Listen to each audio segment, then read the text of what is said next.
Pero hoy vamos a hablar de un evangelio por el que vale la pena sufrir. Una cachetada, un desprecio, ¿verdad? Un insulto, hasta que te juzguen o te critiquen. Este es un evangelio por el que vale la pena sufrir si es que nos toca sufrir. Vamos a orar. Padre, en el nombre de Jesús, nos ponemos delante de ti esta mañana. Ayúdanos, Señor, a poder compartir tu palabra con denuedo, con autoridad, con unción, Señor, que viene de ti, de tal forma que toque nuestros corazones y nos desafíe a servirte, a hablar de ti, a compartir de ti, a dar testimonio de ti. En el nombre de Jesús, Señor, te damos gracias. Amén. ¿Sabe? Muchas veces cuando nos encontramos un nuevo producto que nos ayuda, pues una nueva olla que les hace las cosas fáciles a las señoras, o un nuevo aceite para el carro, o cualquier cosa que encontramos buena, tendemos a compartirla. Ahora le decimos a fulanito, si encontramos una buena agente de bienes y raíces o un buen agente de seguros, dicho sea de paso, aquí tenemos uno muy bueno, Jesús Blanco. Jesús, levante la mano. Jesús vende seguros, muy bueno. No me pagó por la publicidad, es gratis. Y estoy seguro que hay otros profesionales aquí que no tendríamos problema de recomendarlos.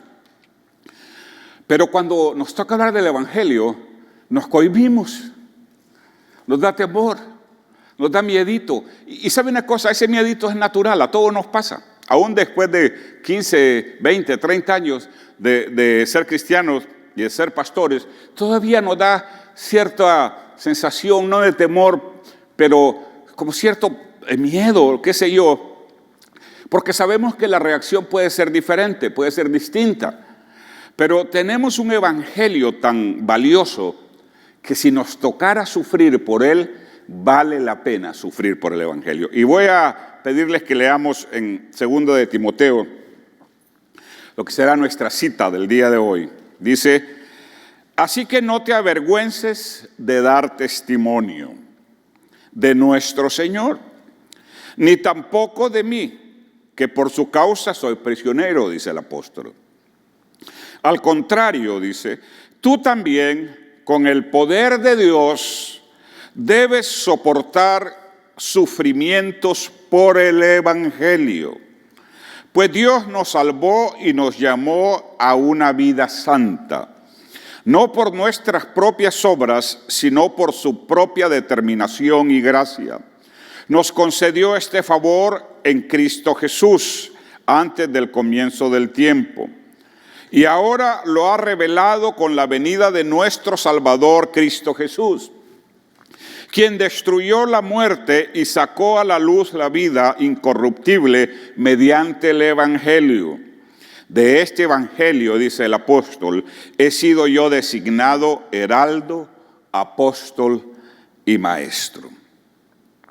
Es inevitable que la lealtad al evangelio traiga algún tipo de problemas. Puede ser que tu familia te desherede. Puede ser que tus amigos se enojen contigo. Puede ser que alguien hasta te insulte. Puede ser que alguien te quiera callar. Puede ser que alguien te haga ver como antipático y te aíslen como un bicho raro. Es inevitable que la lealtad al evangelio traiga algún tipo de problemas. Para Timoteo, por ejemplo, quería decir que la lealtad a un hombre, como era Pablo, que era un preso, era un prisionero en esa época, podría traer algunas complicaciones legales para él. Sin embargo, ¿verdad? Al igual que nosotros, eso no debe detenernos para continuar a hacer lo que nosotros sabemos que tenemos que hacer. Lo más valioso que nosotros hemos recibido en esta vida no son los hijos, ni siquiera los nietos con todo y lo que uno los ama. No es la cuenta de banco. Lo más valioso que nosotros hemos recibido aquí en la tierra se llama Jesucristo. ¿Por qué? Porque el conocer a Jesucristo nos abre la puerta a la eternidad. Porque el conocer a Jesucristo hace que tengamos mejores matrimonios, que seamos mejores padres, que seamos mejores ciudadanos, pero sobre todo que no nos preocupemos por la eternidad. ¿Sabe? Si usted cierra los ojos y cuenta hasta 3 y lo vuelve a abrir, ese espacio de tiempo representa la vida de cada uno de nosotros. Porque somos seres eternos. Tuvimos un inicio y una vez que terminemos nuestra vida aquí en la tierra, las cosas no se acaban ahí. Ahí es cuando comienza la eternidad. Y lo que suceda en la eternidad depende de lo que nosotros decidimos hacer con Jesús. Por eso que lo más importante que nosotros tenemos aquí en la tierra se llama Jesucristo. Si tenemos que hablar del Evangelio, tenemos que predicar del Evangelio, tenemos que dar testimonio del Evangelio. Puede ser que de una manera indirecta o de una manera directa sufras las consecuencias de compartir tu fe, pero no importa. Eso no debe callarnos, eso no debe limitarnos, eso no debe detenernos, porque lo más valioso que nosotros podemos darle a los demás también se llama Jesucristo. Es importante que tú formes a tus hijos, que tú les ayudes a hacerse profesionales o a tener algún tipo si no profesión, algún tipo de oficio que les haga más fácil ganarse la vida. Todo eso es importante. Es importante si puedes ahorrar y dejar una cuenta de ahorro para el pago de los estudios. Todo eso es importante, pero lo más importante de todos es que puedas compartir con ellos a Jesucristo. Una de las cosas por las que vale la pena sufrir el Evangelio es porque este es un Evangelio de poder. ¿Qué significa eso? Cualquier sufrimiento que implique debe soportarse en el poder de Dios. El evangelio que el Señor nos dejó es un evangelio de poder. Un evangelio por el que vale la pena sufrir, porque no es un evangelio barato, porque no es un evangelio inefectivo, porque no es un evangelio que no sirva para nada, porque no es una religión más, porque no es un libro más aburrido. No, es una verdad que transformó nuestro ser, que cambió nuestro ser, que revolucionó nuestra vida y que asegura el futuro de los nuestros y de los que vienen después de ellos. Ese es el evangelio de poder. Así que cualquier sufrimiento que implique compartir ese evangelio, vale la pena hacerlo. Cuando Pablo compartió esta verdad, había una corriente filosófica bastante popular que era promovida por los estoicos. Era cierto grupo de personas que creían tener el conocimiento supremo. Y se le conocía o se le conoció como la gran edad del suicidio. Ellos enseñaban que una de las grandes cosas de la sabiduría era entender que así como podíamos recibir la vida, teníamos el derecho de quitarnos la vida. Y enseñaban a sus seguidores que no tenían que sufrir, que no tenían que padecer, que ellos tenían el poder de cortar su vida cuando ellos quisieran. Sin embargo, el evangelio era, ¿verdad?, y es poder para conquistar el ego, ¿verdad?, para dominar las circunstancias, para seguir viviendo aun cuando la vida es invivible, poder para ser cristiano cuando ser cristiano parece imposible, poder para hablar de Jesucristo cuando pareciera que no es el lugar adecuado, que no es el lugar correcto, ¿verdad? Ese es el evangelio de poder por el que vale la pena sufrir. No vamos a echarnos a morir, no vamos a seguir esa corriente filosófica. Hoy día, ¿verdad?, de cierta manera ese mismo espíritu de muerte regresa en nuestras redes sociales. Y hay grupos donde les enseñan a los adolescentes a quitarse la vida. Y hay algunos incluso que se han quitado la vida, ¿verdad?, en línea, teniendo a miles o millones de personas de testigos en sus casas a través de una pantalla, a través de una computadora. pero de cierta manera esa es una actitud cobarde. Nosotros tenemos un evangelio de poder. Un evangelio que dice que vale la pena vivir aunque pareciera que las condiciones no son las correctas.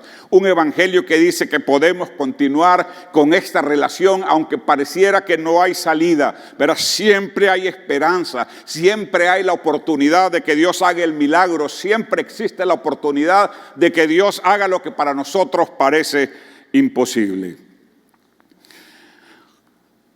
Hubo un momento con Charito y con otros hermanos que nosotros le llamamos el milagro de la hora 30. Por muchos años estuvimos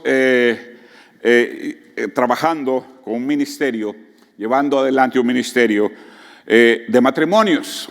Hacíamos encuentros matrimonios en diferentes ciudades en América Latina y en España. Y estuvimos por espacio de 2 años viajando consecutivamente, trabajando con parejas, trabajando con matrimonios.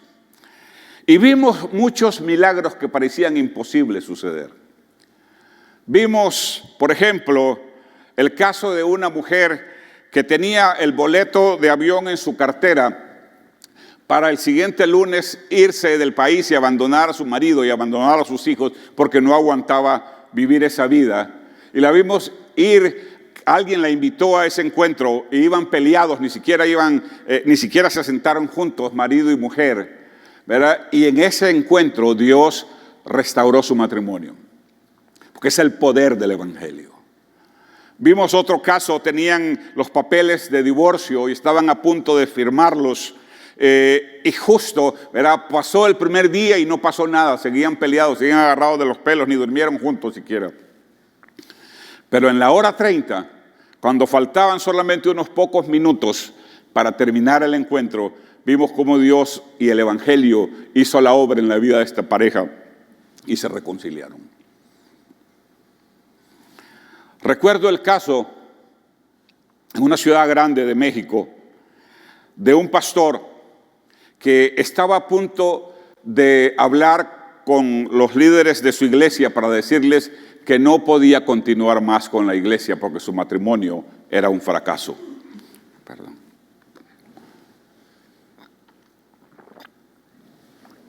Sin embargo, decidió darse esa última oportunidad.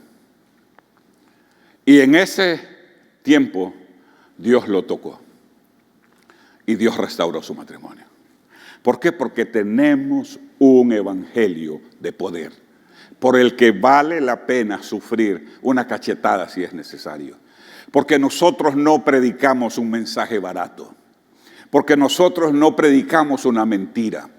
Nosotros predicamos un evangelio que tiene el poder de transformar a las personas. Cuando tú hablas tu testimonio y cuentas a la gente lo que Dios hizo en tu vida, tú no sabes la clase de poder que estás hablando por medio de tus labios.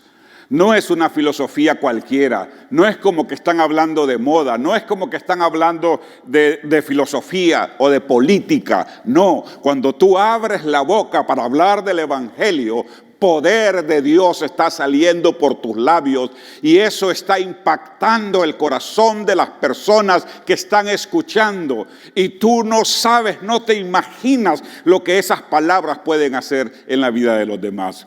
Por eso no vamos a detenernos, no vamos a callarnos. ¿Por qué? Porque nosotros compartimos un evangelio que es un evangelio de poder, el evangelio de Jesucristo, que tiene el poder de transformar la vida del ser humano, que tiene el poder de volver la vida miserable del hombre sin Dios en una vida completa, maravillosa y satisfecha en la fe en Jesucristo.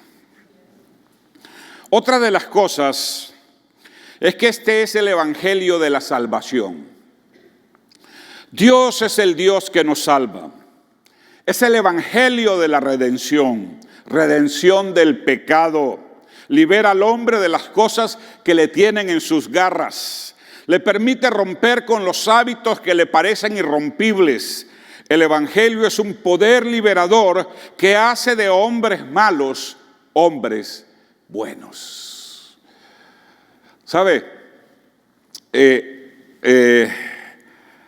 Hace ya algunos años atrás, trabajaba yo con World Vision, con Visión Mundial, y iba a organizar una reunión comunitaria para ayudarles a poner un proyecto de agua potable en su ciudad, en su pueblo, en su rancho, en su aldea. Y me acuerdo que todo el pueblo estaba ahí presente. Y era raro porque la gente se hacía renuente para ir a ese tipo de reuniones, les costaba. Cuando yo le pregunté, hacíamos las reuniones en las iglesias evangélicas, cuando yo le pregunté al pastor, ¿qué hizo para que todo el mundo viniera? Y él me dijo, no, es que hablé con fulano de tal, me dice, se llamaba Medardo, no me acuerdo del apellido. Sí, le digo, él es un líder de la comunidad. No, me dice, él es un asesino que vive aquí en la aldea y todo el mundo le hace caso, me dice. Y él se dio, dice, se dio la tarea de ir y visitar a todos y pedirles que estuvieran en la reunión, y hasta el perro y el gato estaban ahí. Porque Medardo era un asesino que era buscado por las autoridades, que sabían dónde estaba, pero ni siquiera se atrevían a ir a buscarlo, les había invitado. ¿Sabe? Con el paso del tiempo, ese hombre, ¿verdad?, que era un hombre malo, entregó su vida a Jesucristo, y ese evangelio de la salvación transformó su ser. Recuerdo una experiencia que tuvimos en Charito, en Puebla. Estábamos trabajando con los matrimonios y nos mandaron en un taxi, nos dijo la pastora ahí de la ciudad, queríamos ir nosotros a hacer ciertos mandaditos, a buscar artesanía para llevarle a los hijos y cosas en Puebla. Les voy a mandar en taxi. Y vino un señor, un taxista, que era el taxista que la iglesia usaba, yo no sé si Charito se acuerda. Y era un hombre muy amable, un hombre muy gentil, muy agradable, y que nos cuenta su historia. En la época de uno de los presidentes, no recuerdo en la época de cuál, pero hace ya algunos años, él fue asesino por contrato del gobierno, de uno de esos presidentes en México. Y su función era eliminar a los enemigos del gobierno. Dice que nunca lo enviaban a su ciudad, siempre les avisaban con mucho tiempo, ¿verdad? Y dice, y mi vida desde estas alturas tiene precio, ¿verdad? Mi vida puede matarme en cualquier momento, pero cuando nosotros lo conocimos, era un hombre completamente diferente, un hombre dulce, un hombre amable, un hombre que se había encontrado con el poder salvador de Jesucristo.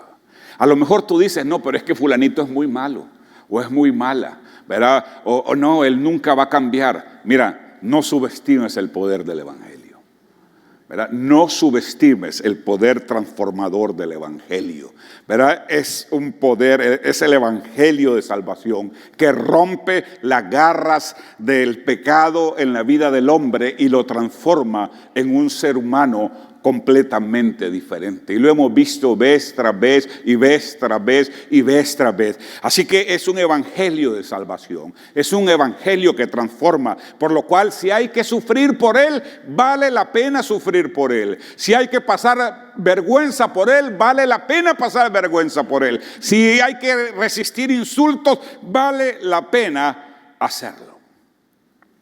También es el evangelio de la consagración o la santidad. Y estos temas, perdónenme, pero hoy día no están muy de moda. No solo es un evangelio de poder, no solo es un evangelio de salvación, también es el evangelio de la consagración. No es simplemente la liberación de las consecuencias del pecado pasado, es una invitación a caminar en santidad, a vivir una vida distinta, a vivir una vida diferente, a ser diferentes a como es el mundo.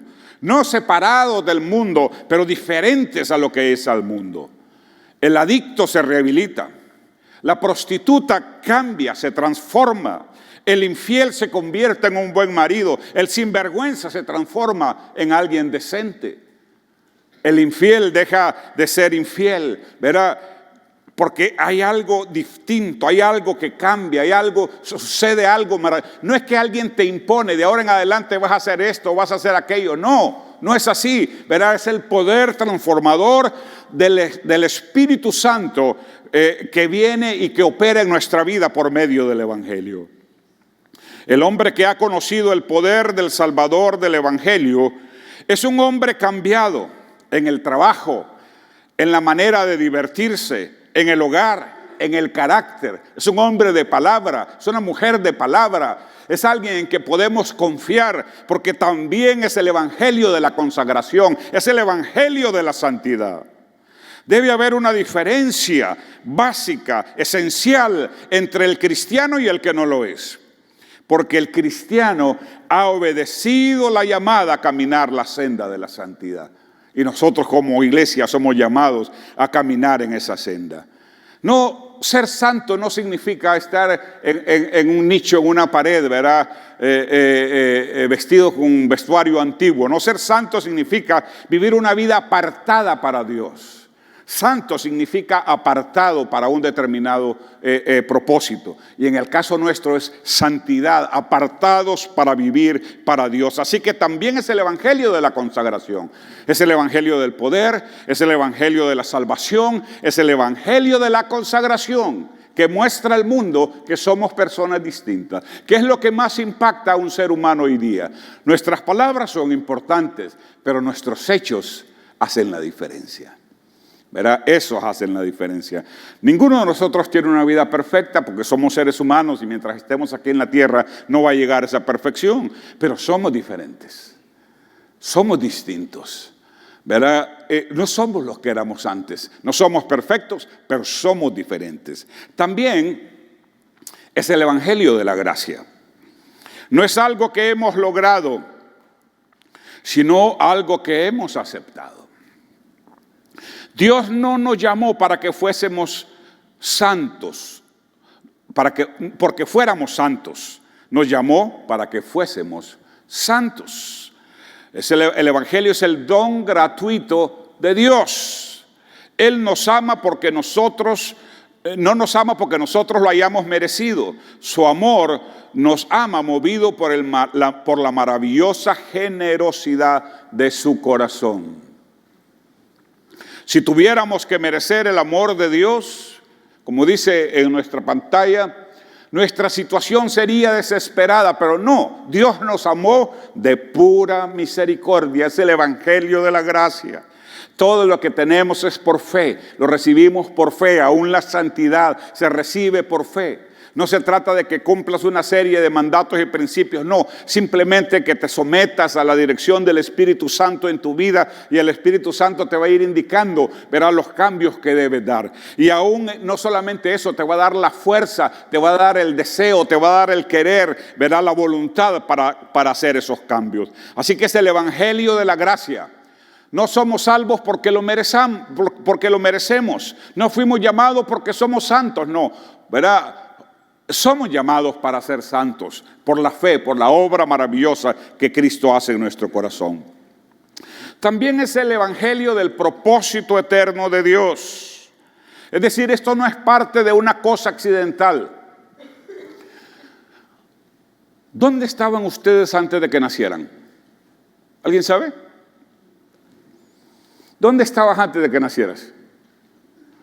En el limbo, dicen algunos. ¿Sabe dónde estabas? En la mente de Dios. Porque tú no eres casualidad. Tú eres parte de un plan perfecto. Dios no te amó desde el día que tú naciste. Dios te amó desde antes de que tú nacieras. Desde antes que abrieras tus ojos. Antes que el embrión fuera formado por el óvulo y el esperma de tus padres, ya Dios te había visto. Dios es eterno, Él siempre ha sabido de tu existencia. Él siempre ha sabido que tú ibas a vivir y diseñó un plan maravilloso para que tú fueses salvo. Es decir, esto no es una cosa nueva, no es que en el camino Dios ha ido arreglando las cosas, no, Dios tenía un plan eterno. Y así como fue el plan eterno que tú le conocieras y te entregaras a Él, Ese plan eterno debe ser trasladado a otros que no le conocen y deben ser encontrados con ese plan maravilloso, porque así como Dios nos conoció antes de que naciésemos, también Dios conoció a los que hoy están perdidos todavía y que son tus amigos, que son tus parientes, a los que nunca les has hablado y siguen el camino al infierno porque tú nunca les has hablado de Jesús. Porque sabe una cosa, no debemos ofender a nadie, pero debemos tener nuestros pensamientos claros. El que no recibe a Jesús en su corazón, dice la Biblia, que va camino al infierno. Y no debemos decírtelo hacia la gente, les resultará chocante. Pero sí debemos tenerlo presente para nosotros. Porque cuando alguien no conoce a Jesús, está cada día más avanzando hacia el infierno. Y por eso nosotros tenemos que presentarle a este hombre el plan eterno de Dios, ¿verdad? De entregar su vida a Jesús. También es el evangelio de la vida y de la inmortalidad. ¿Ese reloj está bueno? Sí, ¿verdad? Ya lo cambiaron. Sí, ok. Es el evangelio de la inmortalidad. Pablo estaba convencido de que Jesucristo sacó a la luz la vida y la incorrupción. El mundo antiguo temía la muerte, o si no la temían, la consideraban, ¿verdad?, como una extinción, que ahí todo terminaba. La muerte sin Cristo es la experiencia más aterradora a la que un ser humano puede enfrentarse. Porque no todo termina ahí. Si todo acabara ahí, bueno, ni modo, hasta ahí llegamos. Pero no todo termina ahí. Ahí comienza la eternidad para el hombre. Puede ser una eternidad en el cielo o puede ser una eternidad en el infierno. De ahí que sea importante que nosotros entendamos claramente eso. Ahora, hay tres cosas que este evangelio le impuso a Pablo y que son nuestras necesidades hoy día. Este evangelio del que hemos hablado hace que Pablo entienda, y Dios se lo dice claramente en el versículo que leímos, que hay tres cosas que se esperan de él. ¿Verdad? Está en la última parte del versículo que leímos. Dice, de este evangelio, dice Pablo en la última parte, he sido yo designado heraldo, apóstol y maestro. Y vamos a hablar de eso para terminar.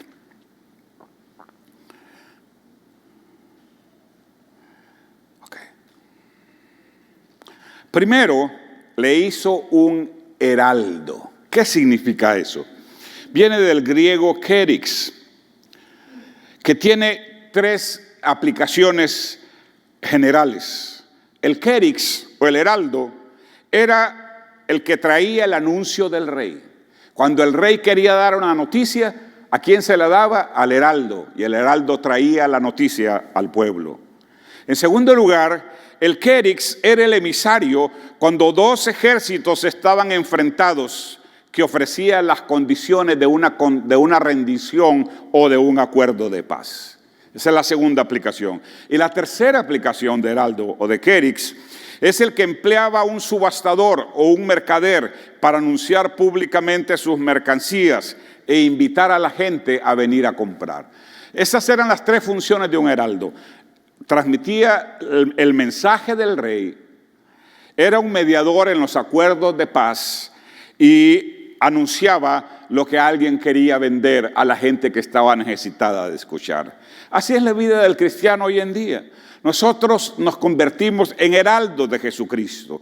¿Cómo? Traemos el mensaje a nuestros semejantes, compartimos nuestro testimonio, hablamos la palabra. También traemos a las personas la paz de Dios. Verás, solamente se puede encontrar verdadera paz cuando nos rendimos nuestra vida a Jesucristo. Ahí es cuando la paz inunda nuestro ser. Verás, la paz de las personas. Y finalmente somos los heraldos llamados, que llamamos a nuestros semejantes a aceptar las ofertas maravillosas de Dios. Así que como Pablo fue un heraldo, nosotros también somos nombrados heraldos. ¿Qué eres tú? Eres un heraldo. Dilo, ¿qué eres tú? Un heraldo. Heraldo, dígalo, yo soy un heraldo. ¿Qué significa eso? Que vamos a anunciar las buenas nuevas de Jesús, que vamos a ayudar a reconciliar al hombre con Dios y encontrar la paz, y que vamos a ofrecer las buenas nuevas del Evangelio, ¿verdad? Así como sus demandas. Así que el cristiano nos convertimos en eso maravilloso junto con Pablo. También dice que lo hizo un apóstol, ¿verdad? Apóstol viene de la palabra apostolos, que literalmente significa uno que es enviado. Eso es todo lo que significa apóstol, un enviado. Hoy día hay quienes le han dado una connotación de puesto, ¿verdad? Y de gobierno. Y sí hay algo como ministerio en ese sentido, pero en términos generales nosotros somos apóstoles también porque hemos sido enviados. El apóstol no hablaba por sí mismo, sino lo que se le había encomendado. No iba en su propia autoridad, sino en la autoridad del que lo había enviado. De la misma manera, el cristiano hoy en día está llamado a compartir el evangelio de Jesús, ¿verdad? No con nuestra autoridad, sino con la autoridad de Cristo, con la autoridad de Dios, porque nosotros lo representamos aquí en la tierra. Y finalmente, le hizo un maestro, ¿verdad? Le hizo un maestro o un discipulador, alguien que forma la vida de los demás. Podríamos decir que de cierta manera parir o dar a luz es fácil. Lo difícil es criar, ¿verdad? Lo difícil es formar, lo difícil es educar. Cuando nosotros traemos a alguien a Jesús y le hablamos el evangelio, no solo somos llamados a esa parte, sino somos llamados a convertirnos en sus padres espirituales, en sus discipuladores, en sus maestros, de tal forma que ellos puedan también, ¿verdad?, ser formados como nosotros fuimos formados. Hay un texto que no lo tengo yo, pero está ahí, me parece que es el siguiente, sí, Gálatas. Miren lo que le dice Pablo a sus discípulos, dice: oh, mis hijos queridos. No le está hablando a su simiente natural, no le está hablando a sus hijos naturales, le está hablando a la iglesia, a sus discípulos, y les dice: oh, mis hijos queridos, siento como si volviera a sufrir dolores de parto por ustedes, y seguirán hasta que Cristo se forme por completo en sus vidas. Eso es lo que somos llamados a hacer como iglesia. Somos llamados a compartir el evangelio y que la gente nazca a una nueva vida. Pero la función no termina ahí. Somos llamados a convertirnos en sus maestros, en sus guías, en sus discipuladores, en sus formadores, en padres y madres espirituales que ayuden a formar a Cristo en la vida de las personas. ¿Sabe? Hay mucha gente que dice ser cristiana hoy día, pero que conoce muy poco de su fe, porque solamente han recibido lo que se da los domingos desde el púlpito. Y no es que eso no sea suficiente, pero nunca va a ser suficiente para todos, porque las necesidades de este grupo pueden ser diferentes a las necesidades de este o a las necesidades de aquel. Hace falta un maestro que forme, hace falta un maestro que oriente, hace falta un discipulador que trate de manera personal, y eso es lo que Pablo es llamado a hacer, y nosotros también. Es fácil traerlos a la luz de cierta manera. Es fácil, ¿verdad?, que hagan su decisión, pero a partir de ahí hay que formarlos, hay que educarlos, hay que trabajar con ellos día y noche para que Cristo sea formado en sus vidas. Así que este evangelio que nosotros tenemos es un evangelio por el que vale la pena sufrir. Es un evangelio de poder, es un evangelio de salvación, es un evangelio eterno, es un evangelio que nos convierte en heraldos, en promotores del evangelio, en enviados del evangelio, en apóstoles, y es un evangelio que nos convierte en maestros, en aquellos que forman la vida de Jesús en la vida de otras personas. Cuando tú vienes a la iglesia, Dios no solamente está pensando, ¿verdad?, en verte cada 8 días y que ahí se acabe tu compromiso con Él. No, Dios quiere que tú te involucres en el plan completo que Él tiene para ti. Y parte de ese plan está en la calle, anunciando las verdades del Evangelio, compartiendo tu testimonio, hablando a otros de Jesús, ¿verdad?, viendo cómo vidas son transformadas por el poder del Evangelio. Pero tampoco termina ahí, ¿verdad? También eres comisionado por Dios, eres puesto por Dios para convertirte en un criador de ovejas, en un discipulador, ¿verdad?, en alguien que está formando a Jesucristo en la vida de otras personas. ¿Cómo lo hacemos eso nosotros aquí en Centro? Bueno, una de las formas que lo hacemos es a través de los grupos vida, ¿verdad?, los grupos pequeños, donde la intención es que tú vayas, participes, pero no solamente que participes, sino que seas formado, que seas edificado, que seas construido, que seas educado, ¿verdad?, que Cristo sea formado en tu vida para que a su vez, llegue un momento donde estés listo a abrir tu propio grupo y hacer lo mismo con otros y el proceso siga y evolucione, ¿verdad?, de tal forma que Cristo sea formado en la vida de todos. También desde hace algunos, creo que más de un año ya, abrimos una escuela de liderazgo. A algunos no les ha caído el 20 todavía, ¿verdad? O no le han dado la importancia, pero hay un grupo que sí.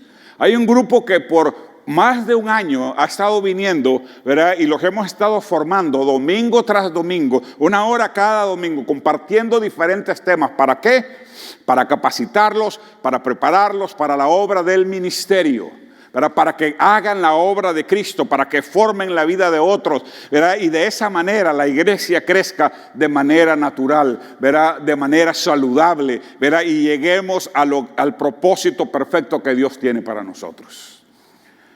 Ese es el Evangelio. Entonces nuestra primera responsabilidad es que hablar nuestro testimonio acompañado de lo que Cristo hizo en nuestra vida, ¿verdad?, y acompañado obviamente con versículos bíblicos claves de la salvación, del perdón, de la reconciliación del hombre con Dios, ¿verdad?, de que solo hay un camino entre Dios y los hombres, Jesucristo hombre, que nadie viene al Padre sino por mí, dijo Jesús. La verdad básica del Evangelio.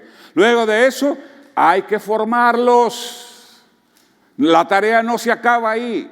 Hay que formarlos, hay que educarlos, hay que hacerlos crecer, que maduren espiritualmente hablando, hasta que ellos se conviertan en enviados, en apóstoles, a los que en el sentido de enviados, que podamos enviarlos, ¿verdad?, a abrir sus propios grupos, a seguir la obra de Dios aquí en la tierra, a seguir la obra de la iglesia aquí en la tierra. No podemos esperar que un solo hombre, o que 2, o que 5 hombres hagan todo el trabajo. No, es la labor de toda la iglesia. Por lo pronto, el próximo domingo tenemos nuestro Día del Amigo.